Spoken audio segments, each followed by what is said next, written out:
आज एक संक्षिप्त सा संदेश। बीपीएससी द्वारा आयोजित होने वाली प्रधानाध्यापक परीक्षा के लिए जो फॉर्म भरा जा रहा है, तो इसमें अनुभव और अनापत्ति प्रमाण पत्र कैसे बनवाएं।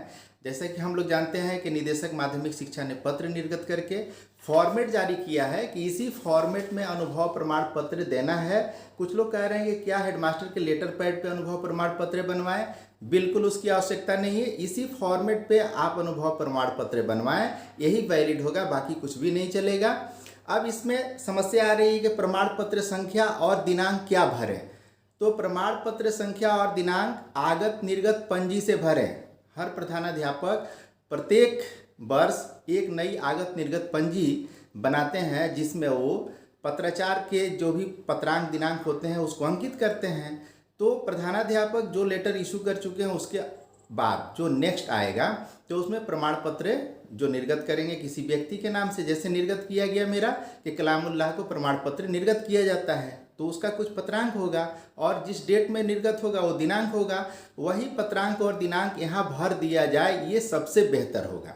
वैसे प्रधानाध्यापक अगर चाहें तो अपनी सुविधा के अनुसार अलग से भी एक रजिस्टर खोल सकते हैं, लेकिन इसकी कोई ज़रूरत नहीं है। जो उनके पास आगत निर्गत पंजी है उसी में पत्रांक दिनांक चढ़ा लें, और जब चयन हो जाएगा तो चयन के बाद इसको डीपीओ स्थापना के द्वारा प्रति हस्ताक्षरित कराया जाना है। अभी तो बीपीएससी किसी डॉक्यूमेंट्स का वेरिफिकेशन नहीं करेगा। जो भी हम लोग घोषणा करेंगे उसी के आधार पे वह परीक्षा कंडक्ट करेगा और रिजल्ट तैयार करने के बाद शिक्षा विभाग को दे देगा। शिक्षा विभाग नियुक्ति के पहले जो काउंसिलिंग के लिए बुलाएगा, तो उस समय अभी का निर्गत प्रमाण पत्र वैलिड नहीं होगा तब तक, जब तक नीचे डीपीओ स्थापना का प्रति हस्ताक्षर नहीं हो जाता।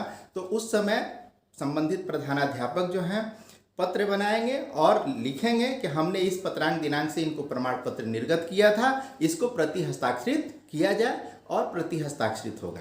एक और महत्वपूर्ण बात कि आप जो भी प्रमाण पत्र लेते हैं तो उसके लिए एक अलग फाइल तैयार करा दीजिए अपने विद्यालय में, जिस फाइल में कम से कम आपका नियोजन पत्र जो मिला था वो और आपका बीएड ट्रेनिंग का प्रमाण पत्र और अंक पत्र की प्रति जरूर उपलब्ध रहे, क्योंकि सिलेक्शन के बाद वेरिफिकेशन होगा और वेरिफिकेशन रिकॉर्ड का होता है, और रिकॉर्ड का मतलब है कार्यालय में उपलब्ध रिकॉर्ड। इसलिए हर विद्यालय में चाहे जितने भी शिक्षक अनुभव प्रमाण पत्र ले रहे हों बीपीएससी के प्रधानाध्यापक परीक्षा में शामिल होने के लिए, उन सब की फाइल तैयार होनी चाहिए, जिससे समय आने पे उसका वेरिफिकेशन किया जा सके।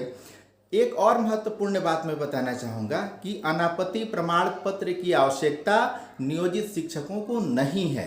अनापत्ति प्रमाण पत्र की आवश्यकता नियोजित शिक्षक जो पंचायती राज संस्थाओं के अधीन विभिन्न नियोजन इकाइयों में कार्यरत हैं उनको इसकी आवश्यकता नहीं है, इसलिए परेशान ना हो, सिंपली अपना काम करें। मैं आशा करता हूँ कि जानकारी अच्छी लगेगी। बहुत बहुत धन्यवाद।